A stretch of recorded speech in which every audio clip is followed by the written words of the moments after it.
Hello दोस्तों, मैं उर्मिला गिरी के पारंपरिक लोकगीत से मैं उनकी छोटी बेटी शिखा गिरी बोल रही हूँ। मैं आप लोग को दहेज प्रथा पे एक गीत सुनाने जा रही हूँ। और मेरी माँ की तबीयत ख़राब होने के कारण उनका काफ़ी रिक्वेस्ट था कि हम लोग उनके लिए वीडियो बनाएं। और ये गीत आप लोग को अच्छा लगे तो उनके चैनल को सब्सक्राइब करिएगा और ज़्यादा से ज़्यादा शेयर करिएगा। चिट्ठी पवते बाबू भेज दिहा तू बिरन के, चिट्ठी पवते बाबू भेज दिहा तू बिरन के, नाही त जियत ना पैमा अपने किरण के, नाही त जियत ना पैबा अपने किरण के, चिट्ठी पवते बाबू भेज दिहा तू बिरन के।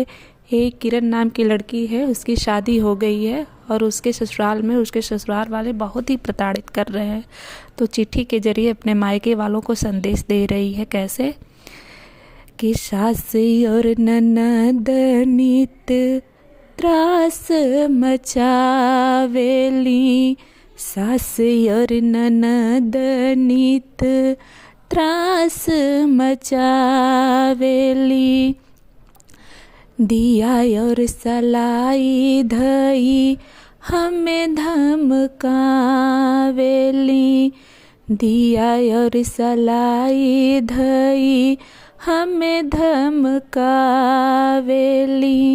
सबसे बिकट गतिबा से नूरा सजान के, सबसे बिकट गतिबा से नूरा सजान के, चिट्ठी पवते बाबू भेज दिहा तू बिरन के।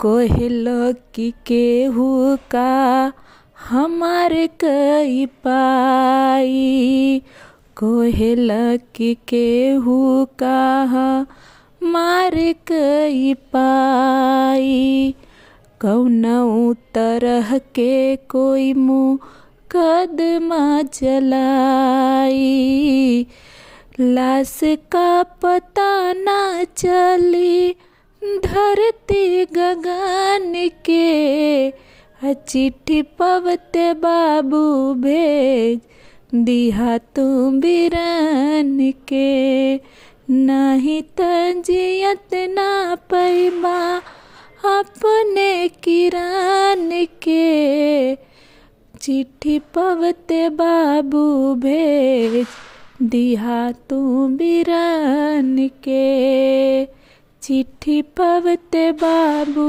भेज दिहा तू बिरन के। नमस्कार दोस्तों।